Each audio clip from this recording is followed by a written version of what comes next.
दोस्तों, सबको नमस्कार और सब बढ़िया ज़बरदस्त। मैं आशा करता हूँ कि आप लोग सब बढ़िया होंगे और जब तक तोड़ेंगे नहीं, जब तक छोड़ेंगे नहीं। और ये जीके जीएस का प्रैक्टिस सेट है। जीके जीएस के प्रैक्टिस सेट में आपको कुछ आज नया मिलेगा। आपको क्वेश्चन देखो क्या होता है, नया क्या है वो तो ठीक है, लेकिन आपको क्वेश्चन हर चैप्टर से मिलेंगे, आपका रिवीजन हो जाता है।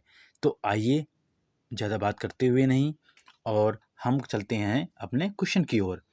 हमारा पहला क्वेश्चन क्या कह रहा है? निम्नलिखित में से स्वराज पार्टी की स्थापना किसने की थी? A number Bhimrao Ambedkar, B number Sardar Vallabh Bhai Patel, C number Motilal Nehru और चित्तरंजन दास और D number Mahatma Gandhi. Swaraj Party इसकी स्थापना कब होती है? स्वराज पार्टी की स्थापना होती है 1 जनवरी 1923 में। अच्छा, इसकी स्थापना क्यों हुई थी? स्वराज पार्टी की स्थापना क्यों हुई थी? तो क्यों का जवाब ये है कि एक दो गुट थे दो गुट थे। एक गांधी जी के अनुसार चल रहा था और एक अपने अनुसार चल रहा था। तो जो गांधी जी के तरफ वाले थे, गांधी जी के तरफ वाले थे, जैसे थे डॉक्टर राजेंद्र प्रसाद, वल्लभ भाई पटेल, तो ये गांधी जी की तरफ थे। इन्होंने कहा था कि हम विधानमंडल में नहीं जाएंगे, मतलब उसका सदस्य के रूप में नहीं जाएंगे और उसमें जो उसके अंदर की बातें हैं उसको हमको जानकारी नहीं लेना है।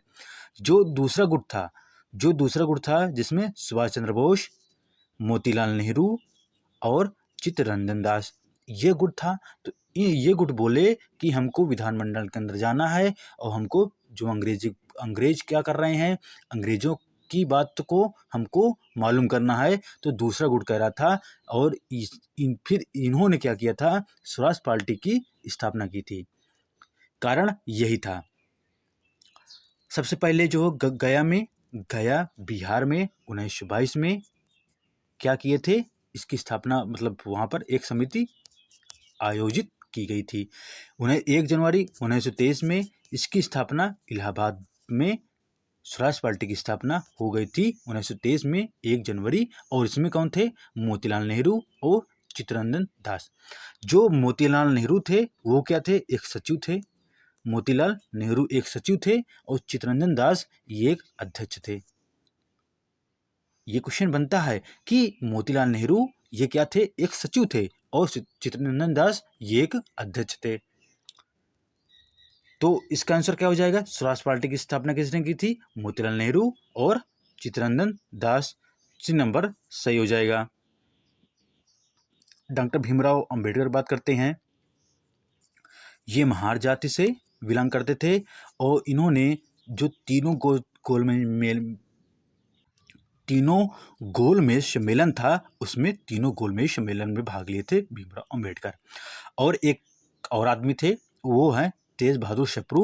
वो भी तीनों गोलमेज सम्मेलन में भाग लिए थे, तेज बहादुर सप्रू और भीमराव अंबेडकर। और इनकी एक पुस्तक है मूक नायक है। भीमराव अंबेडकर की पुस्तक है मूक नायक है।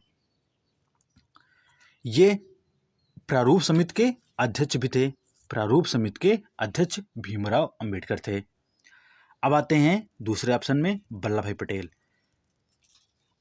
वल्लभ भाई पटेल को लौह पुरुष के नाम से जाना जाता था। वल्लभ भाई पटेल को लौह पुरुष के नाम से जाना जाता है। सरदार वल्लभ भाई पटेल 1931 में जो कराची अधिवेशन हुआ था उसमें अध्यक्षता की थी और सबसे पहले जो मौलिक अधिकार हैं उसकी मांग की थी। कौन? सरदार वल्लभ भाई पटेल। और जो 563 रियासतें हैं उनको एकीकृत के लिए जाना जाता है, इसलिए इनके जयंती पर 31 अक्टूबर क्या बोलते हैं? एकता दिवस मनाते हैं। 31 अक्टूबर को एकता दिवस के रूप में मनाया जाता है क्योंकि जयंती पड़ती है। सरदार वल्लभ भाई पटेल से ये संबंधित क्वेश्चन हो गया है। महात्मा गांधी 1915 में दक्षिण अफ्रीका से भारत आए थे और सबसे पहले चंपारण सत्याग्रह किए थे 1917 में, जिसको बोलते हैं तिनकठिया भी बोलते हैं, तिनकठिया लगाम भी बोलते हैं। किसको? चंपारण सत्याग्रह जो बिहार में हुआ था। महात्मा गांधी ने केसर ए हिंद जो टाइटल है उसको अंग्रेजों को वापस किया था, क्योंकि ये टाइटल जब पहला युद्ध हुआ था विश्व का, पहले जब युद्ध हुआ था 1914 से 18 तक चला था, अंग्रेजों ने इनको केसर ए हिंद से सम्मानित किए थे। फिर जब जलियांवाला बाग हत्याकांड हुआ था, उसके बाद जब असहयोग आंदोलन हुआ था, तो जब महात्मा गांधी ने ये केसर हिंद को लौटा दिए थे। और महात्मा गांधी 1942 में जो अगस्त प्रस्ताव नहीं, जो भारत छोड़ो आंदोलन है, उसमें ये अध्यक्षता की थी महात्मा गांधी ने, भारत छोड़ो आंदोलन। अब देखो एक क्वेश्चन से कितने क्वेश्चन हमारे सॉल्व हो गए हैं, आपको तो समझ में आएगा। तो हमारा स्वराज पार्टी सी नंबर सही है। अब आगे क्वेश्चन देखते हैं, अगला क्वेश्चन देखते हैं। भारत में किसी विधेयक को धन विधेयक कौन प्रमाणित करता है? ए राष्ट्रपति करता है, बी प्रधानमंत्री करता है, सी लोकसभा अध्यक्ष करता है, डी वित्त मंत्री करता है। तो धन विधेयक कौन प्रमाणित करता है? तो धन विधेयक की बात कब आती है? 110 में।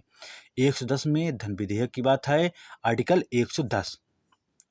इसमें केवल लोकसभा में धन विधेयक आएगा, राज्यसभा से कोई मतलब नहीं है, राज्यसभा में कोई मतलब नहीं है, और ये केवल लोकसभा से ही संबंधित है धन विधेयक।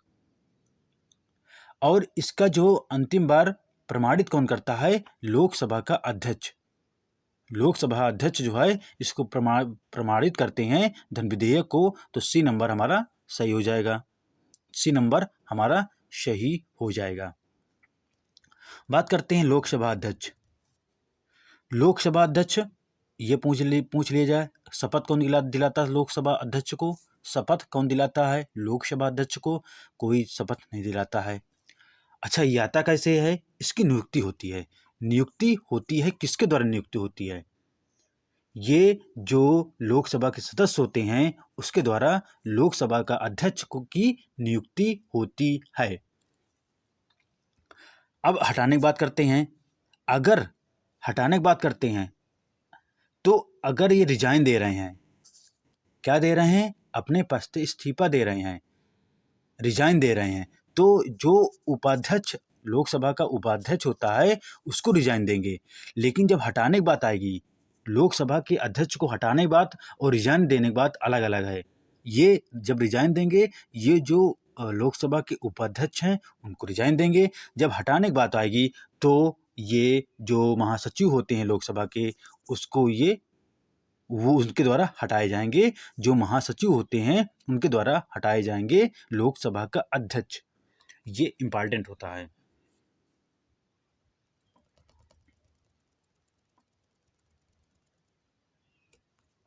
तो हमारा आंसर क्या है? हमारा आंसर है सी नंबर, लोकसभा अध्यक्ष। सी नंबर सही हो जाएगा। अगला क्वेश्चन है, संविधान सभा के चुने हुए अध्यक्ष कौन थे? A number Bhimrao Ambedkar, B number doctor Rajendra Prasad, C number S Radha Krishnan. तो हमारा जो है क्वेश्चन क्या कह रहा है? संविधान सभा। अच्छा, संविधान सभा की पहली बैठक कब हुई थी? पहली बैठक हुई थी 9 दिसंबर 1946 को। ये दिल्ली में बैठक हुई थी, पहली बैठक हुई थी। तो इसमें इसी दिन जो लोकसभा, जो संविधान सभा के सदस्य थे, 211 सदस्य थे। इसमें 211 में सबसे वरिष्ठ जो सदस्य थे वो थे सच्चिदानंद सिन्हा, और उनको क्या बनाया गया था? अस्थायी सदस्य बनाया गया था, अस्थायी सदस्य। फिर क्या हुआ था? 11 दिसंबर, 2 दिन की बात है। कब की बात है? 2 दिन की बात है। 11 दिसंबर 1946 को, 11 दिसंबर 1946 को फिर स्थायी सदस्य के रूप में नामित किया गया था। वो थे डॉक्टर राजेंद्र प्रसाद। डॉक्टर राजेंद्र प्रसाद को स्थायी सदस्य के रूप में नामित किया गया। तो हमारा आंसर क्या हो जाएगा? हमारा आंसर हो जाएगा बी नंबर, डॉक्टर राजेंद्र प्रसाद, क्योंकि सच्चिदानंद सिन्हा इसमें नहीं लिखा हुआ है तो हमारा कंफ्यूजन नहीं होगा। नहीं, अगर मान लो सच्चिदानंद सिन्हा लिखा होता तो उसमें कंफ्यूजन होता, तो इसलिए हमारे जो है ऑप्शन फिर प्रश्न के अनुसार होता, उसमें लिखा होता स्थायी अस्थायी सदस्य। अगर अस्थायी हैं तो सच्चिदानंद सिन्हा हो जाएंगे, अगर स्थायी है तो डॉक्टर राजेंद्र प्रसाद हो जाएंगे। हमारा ये आंसर हो गया है। उसके बाद इसमें क्या है, ये तो चलो ठीक है, डॉक्टर राजेंद्र प्रसाद एक अध्यक्ष थे, लोकसभा के अध्यक्ष थे। फिर उसके बाद जो उपाध्यक्ष थे, अगर मान लो उपाध्यक्ष पूछ लिया जाता है तो एच.सी. मुखर्जी थे, एच.सी. मुखर्जी थे। अब एच.सी. मुखर्जी थे, ये कौन थे? उपाध्यक्ष थे, उपाध्यक्ष थे। इनका नाम भी आ जाता है पेपर में कि उपाध्यक्ष कौन था। ये मैं पहले भीमराव अंबेडकर जी के बारे में बता चुका हूँ कि भीमराव अंबेडकर मतलब क्या क्या किए थे। डॉक्टर राजेंद्र प्रसाद हो गए हैं, ये हमारे देश के प्रथम राष्ट्रपति डॉक्टर राजेंद्र प्रसाद। डॉक्टर राजेंद्र प्रसाद के बाद राधा कृष्णन, ये हमारे देश के दूसरे राष्ट्रपति थे और पहले उप राष्ट्रपति थे राधा कृष्णन। राधा कृष्णन पर इनका क्या नाम है? यश है, मतलब सर्वपल्ली राधा कृष्णन है। अच्छा, जब ये उपाध्यक्ष हुए थे तो जब उपराष्ट्रपति बने थे पहले, तो उसके पहले क्या थे? ये यूनेस्को कहाँ है? फ्रांस पेरिस में है। ये यूनेस्को के ब्रांड मतलब राजदूत थे यूनेस्को के। फिर उसके बाद जो है राष्ट्रपति पद पर नियुक्त किए हुए थे। और इनके जो जयंती है 5 सितंबर को क्या मनाते हैं हम? शिक्षक दिवस के रूप में मनाते हैं। 5 दिसंबर को शिक्षक दिवस के रूप में मनाते हैं इनके जयंती पर। तो हमारा ऑप्शन क्या हो जाएगा? बी नंबर हो जाएगा। बी नंबर सही है, डॉक्टर राजेंद्र प्रसाद। अगला क्वेश्चन है, भारत में अभ्रक का सर्वाधिक उत्पादन किस राज्य में होता है? A number Andhra Pradesh, B number Rajasthan, C number Maharashtra, D number Jharkhand. तो कहाँ सर्वाधिक होता है अभ्रक? ये होता है आंध्र प्रदेश।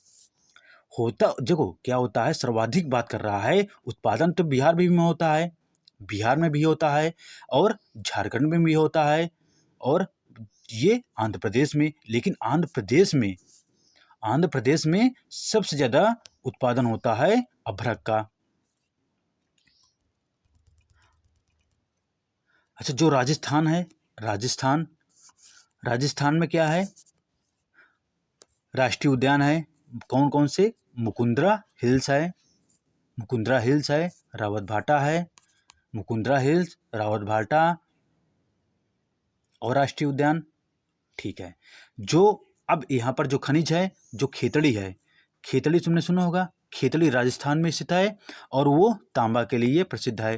तांबा यहाँ पर बहुत ज्यादा होता है, खेतड़ी राजस्थान में। अब आते हैं, ये तो हो गया राजस्थान की बात हो गई है। अब झारखंड है, पलामू राष्ट्रीय उद्यान है, पलामू है, झारखंड में है। और यहाँ पर है झरिया, जो झरिया झारखंड में स्थित है, वो किस लिए प्रसिद्ध है? वो कोयले खानों के लिए है। झरिया झारखंड में स्थित है। जो महाराष्ट्र है, महाराष्ट्र से जो प्रायद्वीपीय भारत की सबसे बड़ी नदी है गोदावरी, या महाराष्ट्र के त्र्यंबकेश्वर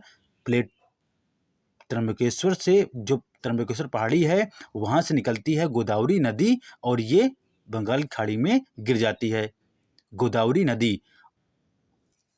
और ये कहाँ है? महाराष्ट्र में है। ठीक, तो इसका आंसर क्या हो जाएगा? ये नंबर सही हो जाएगा, आंध्र प्रदेश। अगला क्वेश्चन है, राज्यपाल को पद की गोपनीयता की शपथ कौन दिलवाता है? उपराष्ट्रपति, बी नंबर विधानसभा अध्यक्ष, डी नंबर राष्ट्रपति। देखो चलो ठीक है, राज्यपाल की बात करते हैं, किस आर्टिकल में आता है? 154 में आता है, 155 में। किस आर्टिकल में आता है? 155 में।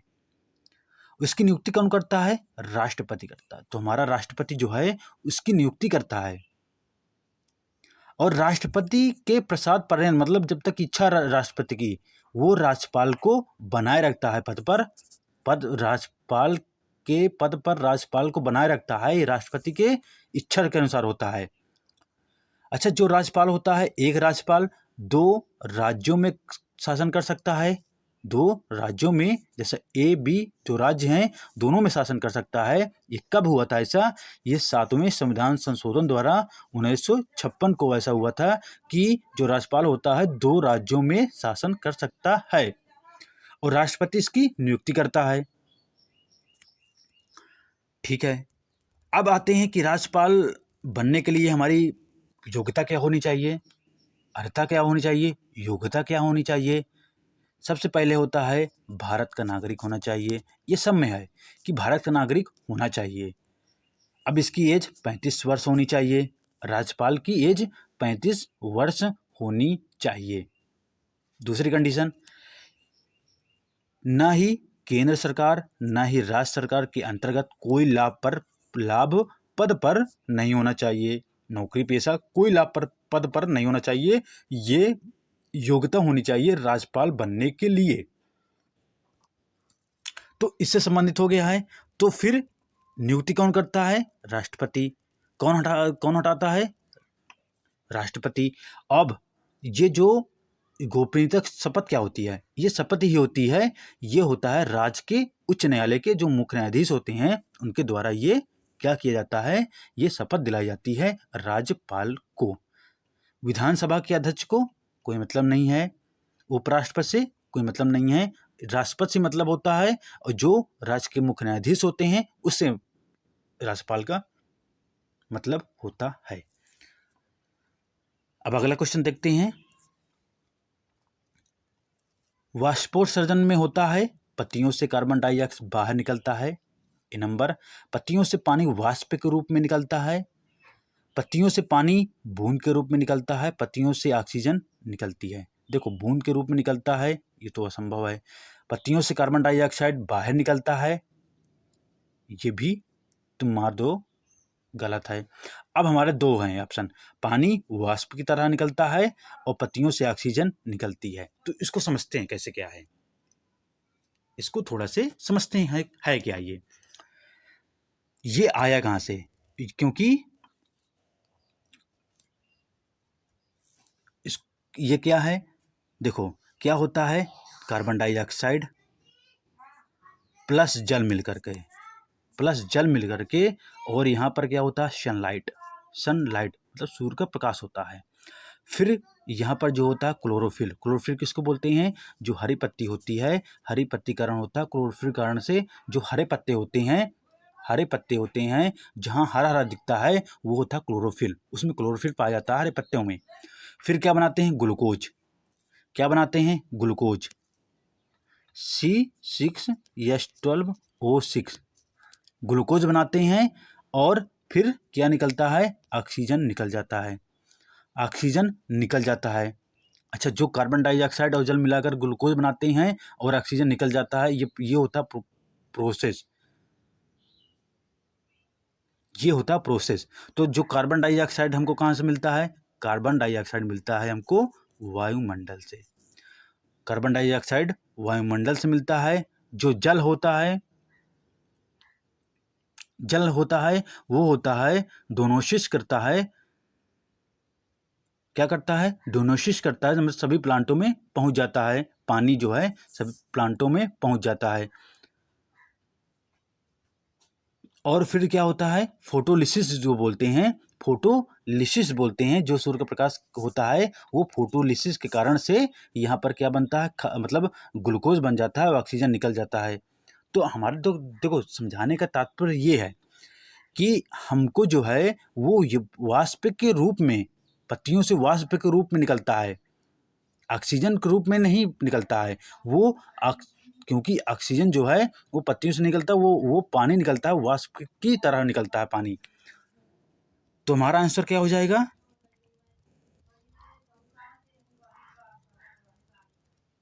जो हमने 6O2 लिखा था वो ऑक्सीजन लास्ट में निकलता है, वो तो ठीक है, लेकिन ऑक्सीजन निकलता कहाँ से है? वो निकलता है पेड़ पौधों से निकलता है, लेकिन पत्तियों से वाष्प, वो पानी निकलता है, पानी के रूप में निकलता है पत्तियों से। इसको बोलते हैं वाष्प। ये हमारा क्वेश्चन है, क्योंकि वाष्प उत्सर्जन से है। ऑक्सीजन चलो ठीक पेड़ से निकलता है, ऑक्सीजन पेड़ पौधे देते हैं, लेकिन अगर वाष्प की उत्सर्जन की बात करते हैं तो वो पानी मतलब जो पत्तियां होती हैं उससे वाष्प के रूप में निकलता है। तो बी हमारा हमारा सही हो जाएगा, बी नंबर सही हो जाएगा। अगला क्वेश्चन है, प्रथम पंचवर्षीय योजना में किस क्षेत्र की प्रमुखता दी गई थी? सेवा क्षेत्र को, कृषि क्षेत्र को, औद्योगिक क्षेत्र को, कि निर्यात को? किस में दिया गया था? तो प्रथम पंचवर्षीय योजना थी, तो उसमें जो है सेवा क्षेत्र को। तो प्रथम पंचवर्षीय योजना कब आई थी? 1951 से 1956। ये प्रथम पंचवर्षीय योजना थी और ये हेराल्ड डोमर के मॉडल पर आधारित थी। हेराल्ड डोमर मॉडल पर आधारित थी। इसमें क्या हुआ था, भाखड़ा नागल बांध परियोजना और दामोदर घाटी परियोजना, ये सब जो है जो बांध थे, इनको प्रथम पंचवर्षीय योजना के तहत स्थापना की गई थी। और ये कृषि क्षेत्र से था, क्योंकि जो कृषि थी वो हमारे यहाँ देश के जो कृषि था वो बहुत पीछे था।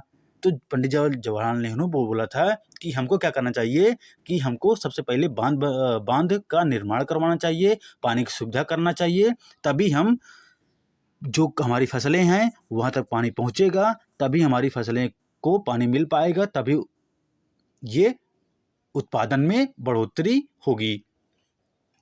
तो ये बोले थे।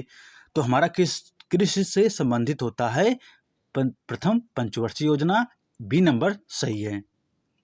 और जो औद्योगिक क्षेत्र है ये है औद्योगिक क्षेत्र है, औद्योगिक क्षेत्र दूसरी पंचवर्षीय योजना से संबंधित है, दूसरी पंचवर्षीय योजना से संबंधित है। और दूसरी पंचवर्षीय योजना महालनोबिस मॉडल पर आधारित है, महालनोबिस मॉडल पर। जो तीसरी पंचवर्षीय योजना है, चलो ठीक है एक और क्वेश्चन, क्योंकि तीसरी पंचवर्षीय योजना क्वेश्चन आ चुका है, क्योंकि ये पूछ लेता है कि किस मॉडल पर आधारित, क्वेश्चन पूछ लेता है कि किस मॉडल पर आधारित है। तो जो तीसरी पंचवर्षीय ये है गॉडिगल मॉडल पर आधारित है तीसरी पंचवर्षीय योजना।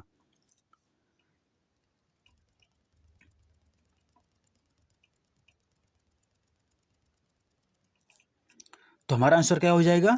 बी नंबर सही है, कृषि क्षेत्र को। अगला क्वेश्चन है, निम्नलिखित में से हड़प्पा सभ्यता का सर्वप्रथम खोजकर्ता कौन था? Dayaram Sahni, A number sir John Marshall, R D Banerjee, N Cunningham. Dayaram Sahni Harappa सभ्यता के खोजकर्ता थे, ए नंबर सही हो जाएगा। हड़प्पा सभ्यता के खोजकर्ता थे। जो आर डी बनर्जी हैं ये कौन है? ये है जो मोहनजोदाड़ो है उसके खोजकर्ता थे आर डी बनर्जी। जो ये जॉन मार्शल हैं, सर जॉन मार्शल हैं, ये जो है ये नाम दिए थे हड़प्पा सभ्यता का, नाम दिए थे कौन? हड़प्पा कालीन सभ्यता जो है जॉन मार्शल ने नाम दिया था। और इसको क्या बोलते हैं? कांस्य युगीन सभ्यता बोलते हैं। जो हड़प्पा सभ्यता है इसको बोलते हैं कांस्य युगीन सभ्यता, क्योंकि इसमें क्या हुआ था, कांस्य की खोज हो गई थी। और कांसा बनता किससे है? कापर और टिन से कांसा बनता है, इसलिए बोला क्योंकि कापर और टिन मिल गया, इसकी मतलब उसकी खोज हो गई थी, इसलिए कांस्य युगीन बोलते हैं।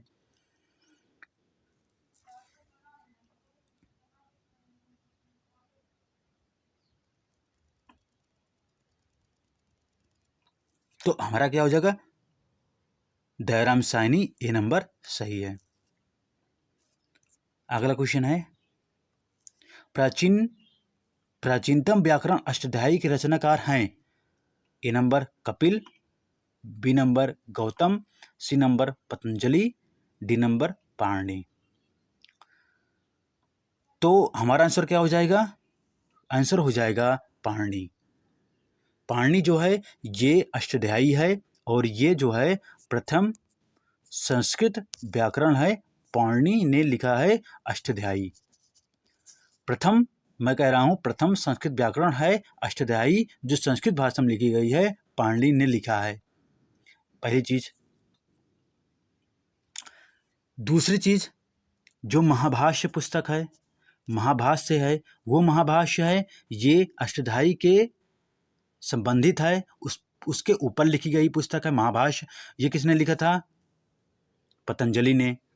जो पतंजलि से थे वो महाभाष्य पुस्तक लिखे थे, और ये किस पर आधारित था? अष्टाध्यायी पर आधारित था। तो इसलिए जो है 2 ऑप्शन सॉल्व हो गए हैं। तो हमारे जो है इसका आंसर क्या हो जाएगा? पाणिनि, डी नंबर सही है। अगला क्वेश्चन है, गायत्री मंत्र के रचना किसने की थी? विश्वामित्र, परीक्षित, वशिष्ठ, इंद्र। अच्छा, इंद्र कौन थे? इंद्र को बोला गया था पुरंदर, मतलब कि पुरंदर क्यों बोला गया था? क्योंकि किलों को तोड़ने वाला बोला गया है इंद्र भगवान को। और ये ऋग्वैदिक काल की बात है। ऋग्वैदिक काल में जो गायत्री मंत्र है इसकी स्थापना, मतलब इसकी रचना विश्वामित्र करते हैं। ये नंबर सही है। अच्छा, गायत्री मंत्र की बात कहाँ की गई है? गायत्री मंत्र की बात की गई है जो ऋग्वैदिक काल है, उसमें जो तृतीय मंडल है, उसमें गायत्री मंत्र की बात की गई है।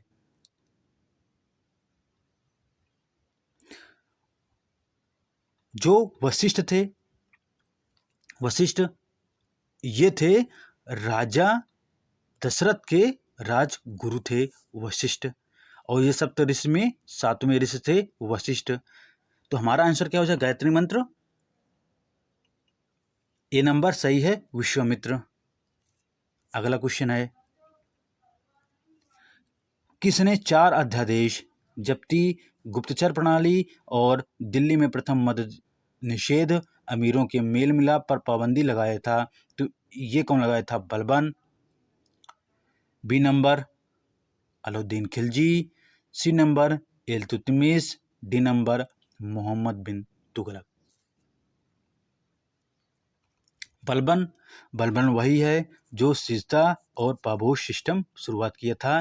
कि मतलब कि सिजदा वही है कि जो हाथ से न, वो मतलब हाथ से अगले आदमी को नमस्ते करते हैं, तो उसको बोलते सिजदा। और जो सिजदा है वो जो है पैर चूमते हैं लेट करके, उसको बोलते हैं सिजदा। और पापोश और सिजदा ये बलबन ने स्टार्ट किया था। और इसका आंसर हो जाएगा अलाउद्दीन खिलजी।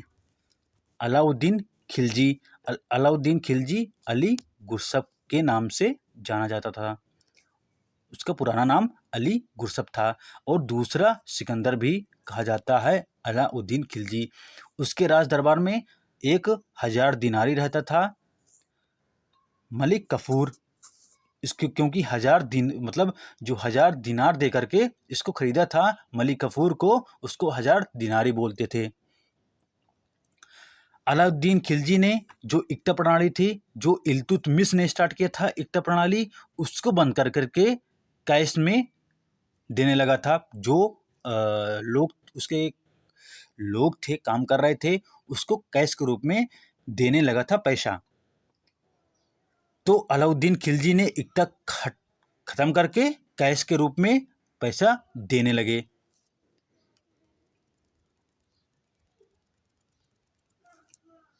अलाउद्दीन खिलजी जो है ये जो है घोड़ों के दाग सिस्टम का प्रयोग करने लगा। अलाउद्दीन खिलजी वही है जो चेहरा ढकने सिस्टम, जो चेहरा ढका जाता है उसका भी नियम ले आया, उसको भी नियम में ले आया। तो ये है अलाउद्दीन से खिलजी से संबंधित कुछ जानकारी। तो हमारा बी नंबर सही हो जाएगा। अगला क्वेश्चन है, निम्नलिखित में से इंकलाब का नारा किसने दिया था? ए number Chandrashekhar Azad, B number Bhagat Singh और सी नंबर मोहम्मद इकबाल और डी नंबर सुभाष चंद्र बोस। अच्छा, सुभाष चंद्र बोस की बात करते हैं। सुभाष चंद्र बोस 1938 में हरिपुरा अधिवेशन हुआ था, उसमें अध्यक्षता की थी। 1938 में 1939 में त्रिपुरी अधिवेशन हुआ था, उसमें कुछ दिन के लिए अध्यक्ष थे। उसके बाद रिजाइन देने के बाद डॉक्टर राजेंद्र प्रसाद कुछ दिन के लिए आए थे। फिर गांधी जी के जो चहेते थे भट्टाभी सीतारामैया, वो जो है अध्यक्ष के रूप में नियुक्ति हुए थे। सुभाष चंद्र बोस ने कहा था दिल्ली चलो, और सुभाष चंद्र बोस ने बोला था तुम मुझे खून दो मैं तुम्हें आज़ादी दूंगा। सुभाष चंद्र के दो नारे थे। और सुभाष चंद्र बोस को नेताजी ने नेताजी की उपाधि दी थी। जो हिटलर जर्मनी का रहने वाला था, जो हिटलर ने बोला था, नेताजी की उपाधि दी थी सुभाष चंद्र बोस को। तो इसका आंसर क्या, इंकलाब का नारा किसने दिया था? ये दिए थे भगत सिंह और मोहम्मद इकबाल, दोनों ने ये नारा दिया था। और इसको जो है फिर बढ़ चढ़ करके भगत सिंह बढ़ चढ़ करके ये नारा को विख्यात किया था। भगत सिंह वही हैं जो नौजवान सभा की स्थापना की थी। नौजवान सभा की स्थापना भगत सिंह ने की थी और चंद्रशेखर आजाद के साथ मिलकर के HRS हिंदुस्तान रिपब्लिक एसोसिएशन की स्थापना की थी, एक पार्टी के रूप में। और दोनों ने साथ में काम किया था। भगत सिंह 23 मार्च 1931 को फांसी की सजा हो जाती 3 लोगों को, जो सुखदेव थे, राजगुरु और भगत सिंह, तीनों को फांसी की सजा हो जाती है।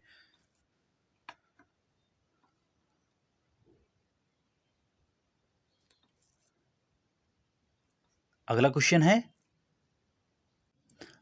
है, विश्व की सबसे मीठे जल की झील है? Superior A number, Baikal B number, Victoria C number, D number है मिशिगन। अच्छा, मिशिगन मिसौरी कहाँ है? ये उत्तरी अमेरिका की झील है, मिशिगन मिसौरी। विक्टोरिया झील ये युगांडा में पड़ता है, जो अफ्रीका है, विक्टोरिया झील वहीं है। बैकाल झील ये रूस में है और सुपीरियर ये कनाडा में है। सुपीरियर कनाडा में है, उत्तरी अमेरिका में स्थित है। ये विश्व की सबसे मीठे पानी की झील है। और जो कैस्पियन झील है, वो सबसे खारे पानी की झील है। विश्व की बात कर रहा हूँ कि विश्व की सबसे मीठे जल की झील है वो है सुपीरियर, और सबसे खारे पानी की झील है वो है कैस्पियन सागर। और ये जो विक्टोरिया है, तंजानिया और युगांडा में, जो अफ्रीका देश है, वहां पर विक्टोरिया स्थित है।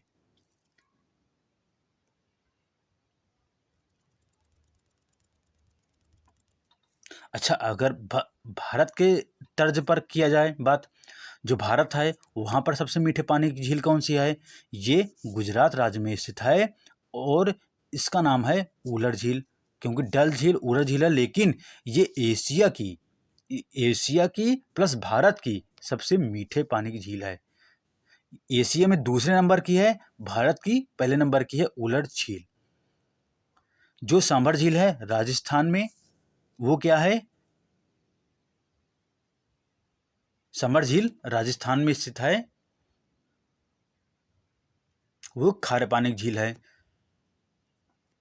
तो इसका आंसर क्या हो जाएगा? सुपीरियर झील हो जाएगा। ए नंबर सही है। तो हमारे क्वेश्चन यही खत्म होते हैं। अगर वीडियो अच्छा लगा हो तो लाइक कीजिए, दोस्तों को शेयर कीजिए, बताइए कि हमारे एक चैनल है GS विथ अरविंद, तो उसमें जो है क्वेश्चन हमको बहुत अच्छे मिल रहे हैं, क्वेश्चन की प्रैक्टिस हो रही है। ठीक है, ओके, बाय बाय।